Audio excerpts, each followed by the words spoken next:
دل انسان به ویژه انسانی که عشق سخن او را جگرخوان کرده است تا آخر عمر، یعنی تا آخرین لحظه های تپیدن در سرحد عشق میزیسته است و شخصان ایجادکار این درد خویش را، این زحمت خویش را تنها طریق قلم به مردم پیشنهاد میکنند، درد خود را کم میکنند و در همین جا بیت آمده است که هر کی سخن بر سخن ضم کند ذره از خون جگر کم کند. بینندگان عزیز، برنامه مجدای ایجاد است و ما باز بالای تازه ترین اثرها میگوییم و قهرمان نوبتی ما خیلی جوان هستند، دلارام چاری و دانشجوی دانشگاه طبی تاجیکستان. اولا شما را به برنامه خوش آمدید میگیم. راستی خبر روی چاپ آمدن کتاب نخستین شما که گمان میکنم یک بازیافت نفترین در حیاتتان است، بازیافت قیمتترین در حیاتتان است، وادار کرد شما را به برنامه ما دعوت نماییم. خوب بیاد اولا دایر به شعر صحبت میکنیم. خوب بسیاری ها از درد روزگار، از دیده و شنیده و از پیراهای طی کرده خود که طول چندین سال او را طی کردند شعر میگویند، قصه میگویند و خود را طریق این شعر آرام میکنند. دلارام، موضوع اساسی که دلارام امروز شعر میگوید چیز است؟ تشکر. موضوع اساسی که من شعر میگویم اصلا این کتاب رو 90% این کتاب رو عشق، محبت، مهر، صمیمیت تشکیل میدهد. ما خود که جوان هستیم، عشق و محبت در دل ما بیشتر جوش میزند، ما رو وادار میکند که قلم گیریم و بیشتر موضوعهای عشق و محبت، صمیمیت رو ایجاد کنیم. اصلا در هر یک ایجادکار یا که در هر یک ایجاد هر یک شاعر وقتی که مطالعه میکنیم وابسته به سن و سال او شعرها تقسیم شدند و شما درست درک کردید که در این سن و سال بیشتر جوانان از عشق سخن میگن. پس در نگاه شما عشق چیست؟ فکر میکنم که عشق یک احساساتی است که به مانند مهمانی ناخوانده بر خانه دل می آید و چنانه که میگوید که مهمان رزق خود را دارد، همون فکر میکنم که هر یک عشقی که وارد هر یک دل میگردد باز یک جهان مهر و محبت و صمیمیت خود را دارد، یک دنیای خود را دارد که انسان خود را خیلی خوشبخت حس میکند. عشق اگر مهمان ناخوانده باشد این مهمان میتواند عزیز باشد؟ البته، چون میگویند مهمان عطای خداوند است، عشق هم خدایی است. سلامت باشد. خوب، کتاب نخستین شما روی چاپ آمد، دایر به موادی که اینجا هست قصه کنید. یعنی چی چیز رو در بر میگیرد، کدام سالها رو در بر میگیرد و اصلا مقصد از شعر گفتن شما در چی است؟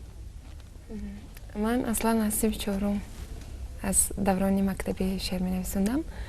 استاد عزیزم علی محمد مرودی تا این جانی مرا راه بلدی میکنند در این جده و شعرها، اکثرا شعرهایی که در این کتاب جمع آوری شدن طول سالهای پیشین را به نوبت نمیگیرند، به خاطر اینه که هر قدر که هر یک ایجادکار سال به سال دانش خود را عمیق‌تر میکند، دانشش کمال می‌یابد، بعضا شعرهای خود را خط می‌زند، میگه نخواد که من همینقدر شعر پس نویسنده باشم، خود را بها میدید که چقدر وقت. برای همین من بیشتر شعرها رو در اینجا جمع نوردم. بیشتر شعرهای سالهای اخیر جمع شدن، یعنی سالهای 2015 و 2016. این کتاب اولین من است با نام ساحل خیال. این کتاب البته که با دستگیری رکتور دانشگاه محترم دکتر علم های پروفسور گلزاده محمدشاه قبونعلی که خیلی هم اقدامی فکر میکنم شاید این اقدام تواند به زندگی و یا پیشرفت ایجادیات من سهم خود را گذارد. این اقدامی نکو را گرفتن و در نشریات دانشگاه اولین شده این کتاب به چاپ برآمد.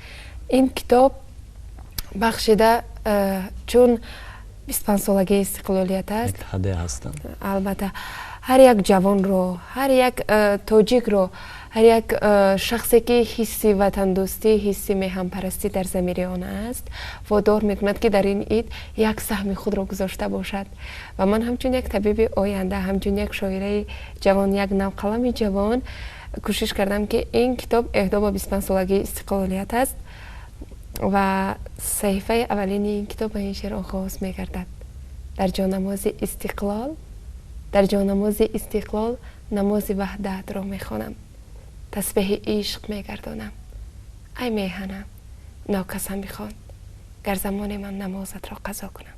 بهترین مبارک شود. تشکر. خوب، ساحل خیال مقصد از این گونه نامگذاری در چی است؟ چه خیالی در شما بند بود که شما این گونه نام گذاشته به کتاب؟ راستی نامگذاری این کتاب، وقتی که ما این کتاب رو آماده کردیم نام کتاب رو نگذاشته بودم، اما که ما بود شعر رو وای کردیم که آیا یک کتاب می شود یا نه. چون دیدم یک می شود جمع آوری کردیم، من از استاد خود علی محمد مرادی خواهش کردم استاد التماس بیاید من یاردم کنید یک نام نصب گذاریم همین کتابه. اصلا استاد من که بسیار سختگیر است، همه این شعرها بعضی شعرها را میگوید که همین خطا خودت اصلاح کن، خودت اصلاح کن میگوین. بعد استاد گفتن که فکر میکنید که من به تو آسانی میبخشم، خودت یاب، کتابی تو از خودت یاب. بعدا من از نزد استاد رفتم و نمیدونم چیز بود، نمیدونم یک حسیات بود، شاید به بعضی ها این ناباور باشد. بعضا همین منظره که در بالای کتاب تصویر شده است به همین منظره خیلی هم موافق. حتی من بعد از عبید بود در خانه بودم، وقتی استراحت بود یک خواب دیدم که در نزد یک ساحل هستم. عجب.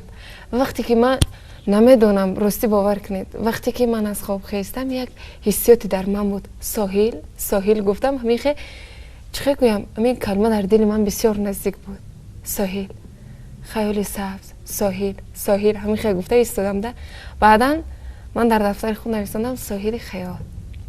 بعد رفتم استاد گفتم که استاد همین نام من انتخاب کردم، چه گفتم بهترین است، قبول است چیزی که خودت انتخاب کردی، چیزی که از دل تو است، همه وقت قبول است، نام بهترین است، قبول کردم. و ما یعنی که شما ساحل رو در خواب دیدید؟ در خواب دیدم، باور کنید. در ساحل نبودید؟ در نزد ساحل بودم. عادتا من در نزد ساحل اونقدر طبیعی است که من در نزد ساحل اونقدر نمیگردم و اونقدر مقصد که ما دانشجو هستیم از سحر تا بیگانه درس میخونیم، اونقدر فرصتی در نزد ساحل ششتن و در یک باغ استراحت کردن نداریم. راستی معلوم است چون دانشگاه طبی است از سحر تا بیگانه درس.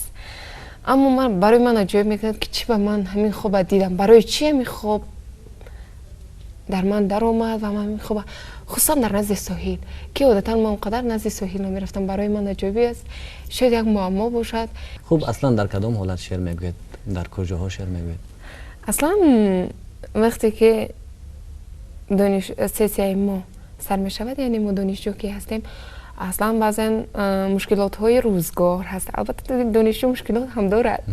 بعدا مسئله امتحان ها سر می شود، از سبب اینکه ما رو وقتی کوتاه میدین، ما همین قدر به یک وقت اکنام کرده، یک وقت رو برای خود بسیار غنیمت میدونیم. همین کتابای طبی رو میگیریم میخونیم که از امتحان یا باهای نقص درگیریم. عجایبی در اون است که وقتی که ما رو یک چیز مجبور میکنه، یا وقتی من دل تنگ، وقتی که درد بالای درد است، همین شعرها میآید. بعد من میدونید این خدا جان این قدر وقت که من بیکار بودم، چرا یا بونا اومدین که من بالای سر شما بسیارتر کار کنم، این قدر وقتی من تنگ باش شما مرا غم میتین، مرا میآید، مرا مجبور میکنین تا من قلم گیرم نویسونم. خب چون وقتی شما تنگ است ولی شعر میدونید یک وقتی به خود خاص دارد، چون شما گفتید شما امکانات پیدا میکنید در یک لحظه ای که شما اونقدر تنگ دست هستید شعر خود رو از اول تا آخر بنویسید، ولی و که قسمت شعر نوشته می شود و قسمت دیگر بگویی وقتی که آرام هستید دوام میدهید. عادتا من خصلت من همین است. خصلت من همین است که من عموما نه تنها در شعر، عموما در زندگی کاری رو که آغاز کردم تا انجام نرسانم من از اون گوشه بیرون نمیرم. اصلا وقتی که من شعر می نویسم یک دیدی تازه مرا وادار میکند که من یک شعر رو نویسم. اصلا در وقتی که بسیار وقتمون تنگ است، ما هم تصویر رو بس خوان می نویسیم، بعدا بالای سر اون کار میکنیم. اصلا دیده پورا می نویسیم. یک دید رو که ما میبینیم مکمل تر می نویسیم و بعدا بالای اون از جهت وزن قافیه کار میکنیم. چند مراتب دیگر تغییر میکنیم. کار میکنیم. البته بالای یک شعر چند مراتب. خب شما گفتید که کتاب با دستگیری دانشگاه طبی روی چاپ آمد. همه امکانیت به تمام نوقلمان دانشگاه داده می شود و که برخی هستن آنها؟ برای من خرسندی آور در چی است که در دانشگاه طبی اصلا اونایی تحصیل میکنند، من با اون دختران و جوانانی روبرو میشم که از زبان و ادبیات خیلی خوب آگاهی دارند. اصلا ما که خود در آزمون جمهوری اشتراک میکردیم راستی همون 3 نفری که آزمون جمهوری جا گرفته بودن با جایی که اونا فیلولوژی رفتن همشون داخل شدن دانشگاه طبی اصلا چوب خودم و بعدا ما در دانشگاه طبی با نام اوج زحل یک محفل شاعرانه داریم که ادیبان جوان در آنجا می آیند و شعرهای خود را البته خوشبختی من در آن است که اگرچه من در دانشگاه طبی تحصیل میکنم اگرچه استادان ما طبیب هستند اما وقت دارن که شعر ما را شنوند با ما شعر گویند. خوب طبیب شاعر حالت کاری طبیب و لحظه شعرنویسی با هم یگان علاقمندی دارن؟ البته این علاقمندی خیلی هم زیاد دارد.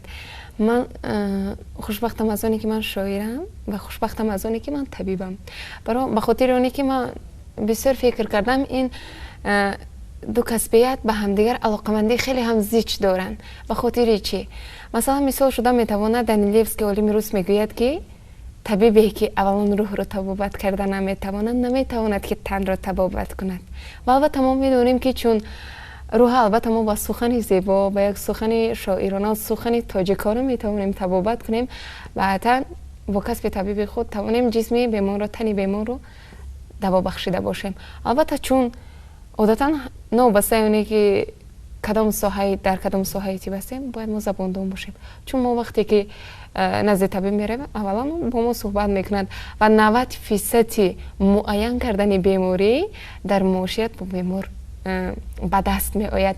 یعنی با بیمار صحبت خوب کردن از بیمار بعضا نشانه های بیماری را گرفته و مکمل دیاگنوز میمونند که این کدام بیماری است. البته از زبان بیمار است 90%. تا جای من آگاهی دارم شما یکی از غالبان آزمون تلویزیونی کلک سبز هستید. خوب دایر به همین آزمون قصه بکنید. در حیات شما چه نقش بازی توانست؟ راستی کلک سبز عجب در حیات من نقش مخصوصی خود را دارد. قصه کلک سبز همین است که من آخرین آدمی بودم که حجت هایم را سپاریدم. روزی آخرین حجت قبول کنی در تلویزیونی سفینه بود. بعدا من دوای جا گرفتن هم نداشتم چون در همه امتحان ها میگفتم من دوای جا گرفتن ندارم. مهم از همه اشتراک در اینجا بود که تا من توانم باهاتیم که جوانانی که در قطار مهنه هستند از من چی برتریت دارن. برای هر ایجادکار این مهم است به خاطر که چون میگویند تا شعر گذشته و امروز ندانی شعر نو ایجاد کردن غیر امکان است. و من همین خیلی عادتا گفتم یک اشتراک میکنم.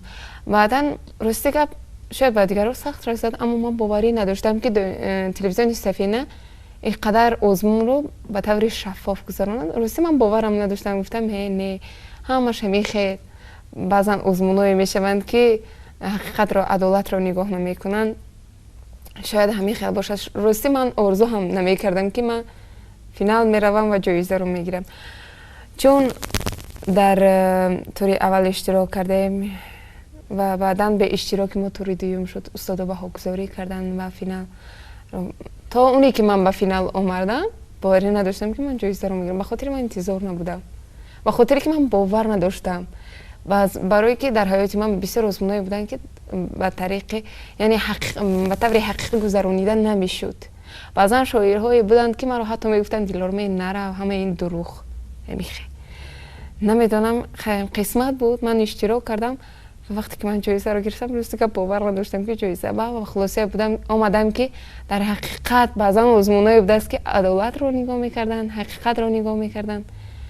آرزو میکنم که صف چنین شخصان عدالت پرور که امروز راهبر هستند زیاد شوند.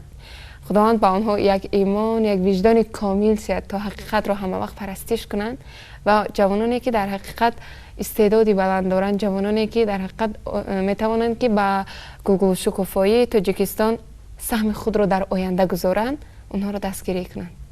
سلامت باشد. نظر شما با ادبیاتی که وقتهای آخر روی چوب می آید شما راضی هستید از همون ادبیات هایی که امروز چی در نشریات دولتی و چی غیر دولتی روی چوب می آیند از صفتشان از پیشنهادشان از مضمونشان چون شما ایجادکار هستید حتما کتاب رو به دست میگیرید اون رو برگردانی میکنید. درست. اصلا من از بعضا شاعران نوقلمان شاعران جوانی که امروز به میدان شعر آمدن بسیار منو خرسندی آور میکنن. اصلا در کلک سبز بازم جوانایی رو دیدم که در حقیقت و یا توانا هستند. در حقیقت چون میگویند که به زور تن دادن در کار، من میگویم که در حقیقت من همیشه که وقتی که کسی که بهترین است همه وقت اعترافش میکنم. بعضا جوانایی که بودن که در حقیقت بهترین بودن، دیدی نو داشتن، انسان امیدوار میکردن که اونها یک در آینده یک شخصی میشوند که به پیشرفت ادبیات تاجیک سهم خود را گذاشته باشند. چون مثال شده میتواند، چون ما در کلک سبز با هم اشتراک کردیم، از سبب اونی که در دانشگاه طبی تحصیل میکنم، من اونقدر در با ادیبان جوان رشته دوستی نداشتم. اما چون کلک سبز ما رو با هم آشنا کرد، امروز با همدیگر دوست هستیم، با همدیگر چون آزمون و آخر رسید جنب است شد، اما دوستی ما باقی مانده است و همدیگر رو با بعض نویگری ها آگاهی میتیم، با همدیگر میشنیم، شعر میگوییم. البته این هم شرافت میده از کلک سبز. در حقیقت کلک سبز توانسته است که کلک ما رو سبزتر گرداند، خرمتر گرداند، امیدها را روشن کند. البته بسیار امیدوار کننده است ادیبان جوانی ما به مانند نوروز جمعه مراد، منیشا گدایف و مفتونه، شهیاده، اینا بهترین هستند که تا جای من از شعران آگاهی دارم. بسیار موفق هستند، من اونا را احترام میکنم، حرمت میکنم، به خاطری که در حقیقت استعداد بزرگ دارن، استعداد توانا دارن، استعدادی دارن که میتوانی آینده درخشان آنها رو به روشنی انا همین استعدادشون میتوانید بینی. خوب شما گفتید که علی محمد مرادی استاد شما هستند و بدون این شخصیت باز نزدیکی میرفتید، شعرهای خود را نزدیکی میبردید و بودن شخصانی که شما میخواستید در جوانی با آنها مانند باشید. اصلا استاد من از اوانی که من 10 ساله بودم، البته من اون رو استاد نمیگویم به خاطر ویا حق پدری دارم برای من، به خاطر من دختر شخص نزدیک، به خاطر من بسیار خرد بودم، 10 ساله بودم که نزد آنها میروم. البته من امروز دانشجوی کورس 5 تا امروز در نزد تربیه آنها هستم. اونا نه تنها در بابت شعر بلکه از همه جهت من رو تربیت میکنن، از جهت اخلاق، از جهت خواندن. برای من میگم ویا پدری من هستند، من اون رو همچون پدر میشناسم، نه اینکه استاد. اونا ما رو از خورده به یک روحیت تربیت کردن و همه وقت گفتن دلارام تو همه وقت از دیگران آموز، از دیگر شاعران موفق البته آموز، اما کوشش نکن که تقلید کسی کنی، به خاطر که من نمیخوام که تو ساخته باشی، به خاطر اونی که تو خواهی که در یک جای موفق باشی باید یک راه مخصوصی خود رو داشته باشی و با کسی تقلید نکنی.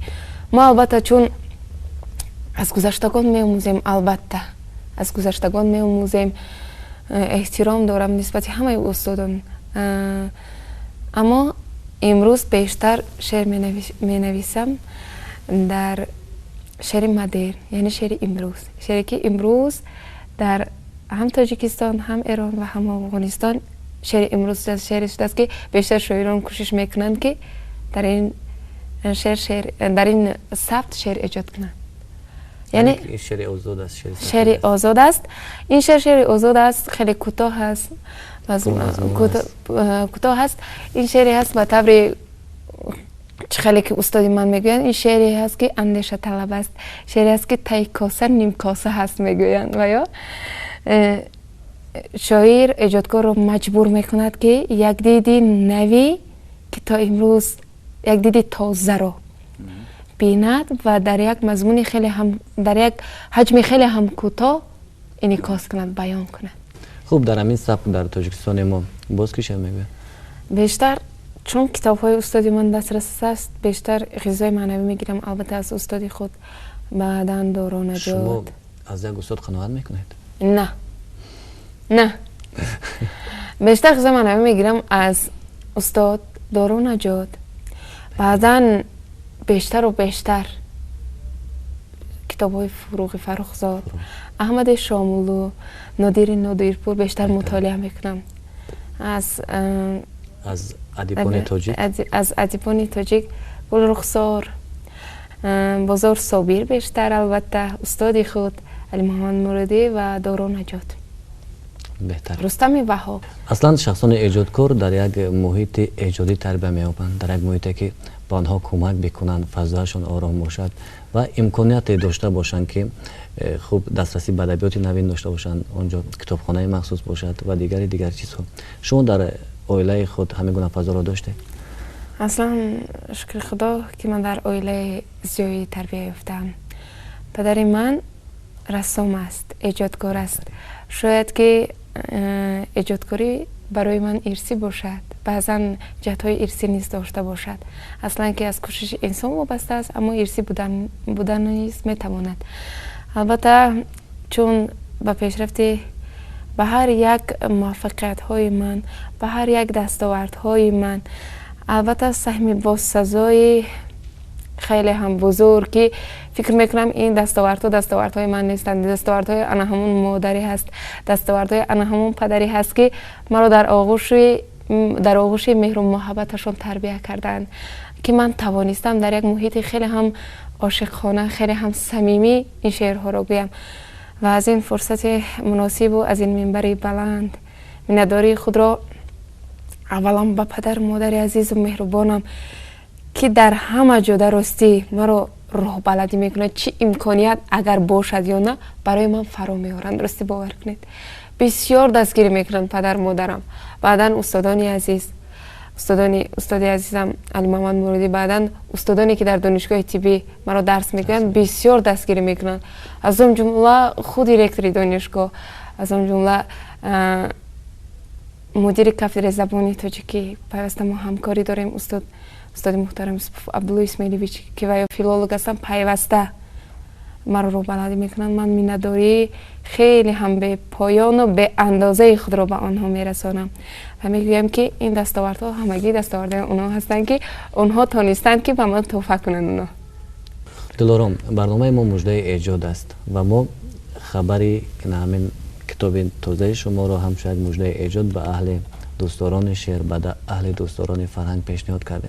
ولی من اینجا میخوام که شما چند نمونه شعر بگویید برای بینندگان ما. تازه ترین شعرم که آخرین بار نویسندم این شعری دعاگویم هست. باز رو میاریم به همون عشق، به همون محبت، به همون صمیمیت. رو به هیچ کجا نمیرم. البته در آنجا من چنین گفتم شعر روم دارد دعاگویم و چنین تصویر یافته است: مرده عشقت را در باغ آرزوهایم گراندم تا هر روز بینم و به ارواحش دعا کنم. دانه های درد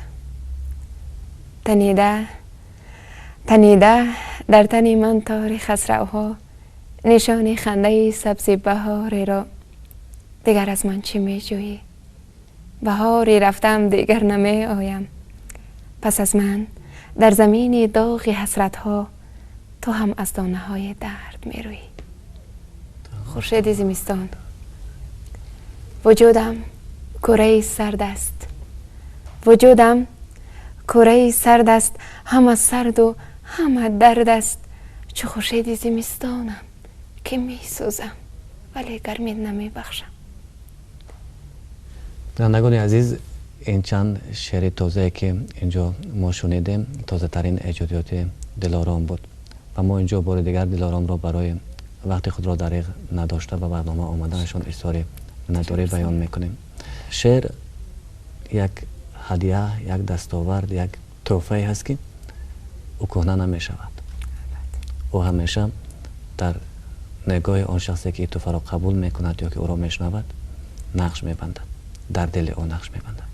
گمان میکنم همین مصرع‌های زیبایی که شما اینجا گفتید، هر شخص در این مصرع‌ها قهرمان خود را میجوید، او را میبیند، با او زندگی میکند و من تمنا میکنم که قلم شما سبز باشد، روزگارتان سبز باشد، زندگیتان سبز باشد و در زندگی موفق باشد که کتاب‌های نو به نو شما، نوشته‌های تازه ایجاد شما همیشه از زبان مردم بریزد. بینندگان عزیز، خاطررسان میکنم که مهمان برنامه مجدای ایجاد بودند دلارام چاری و دانشجوی دانشگاه دولتی طبی تاجیکستان.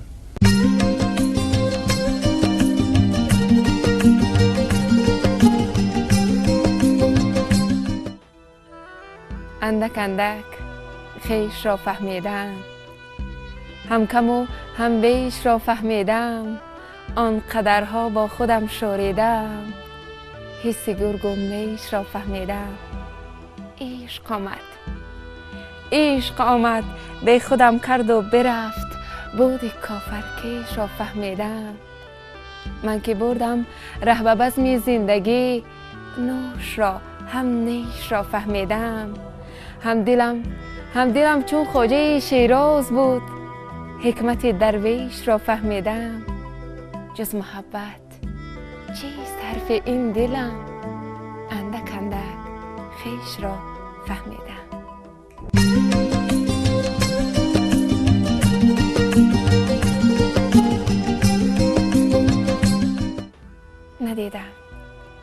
ندیدم گر وفای تو را من یاد میکردم، برای مرهم دردم تو را فریاد میکردم. دلم از باد غمهایت چو برگ بید می لرزید، و امیدی که می آیی دلم را شاد میکردم. اگر در کوچه عشقت چراغ عهد می دیدم، تمام هستی خود را همه برباد می کردم. چو می دیدم نمی آیی، نمی خواهی تو عشقم را، دلم را با غم و دردش مبارک باد می کردم. اگر میل سعادت را به چشمانت همی دیدم، برایت قصر بخت از خشت جام آباد می کردم.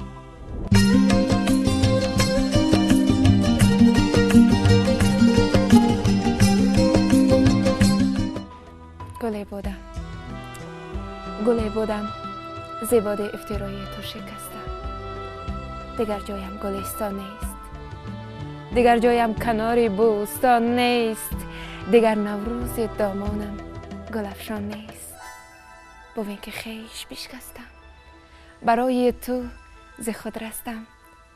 ز تو یک التجا دارم، بیا بر کاسه عشقت تو آبم ده، یا در کاسه عشقت تو جایم ده. که من بشکستم، پژمردم، دل تشنم میمیرم، سزاوارم نمیدانی؟ اگر میرم شوم خار دری دروازه وصلت، تا چشم شکسته بر خانه عشق تو نگاهی نکنم.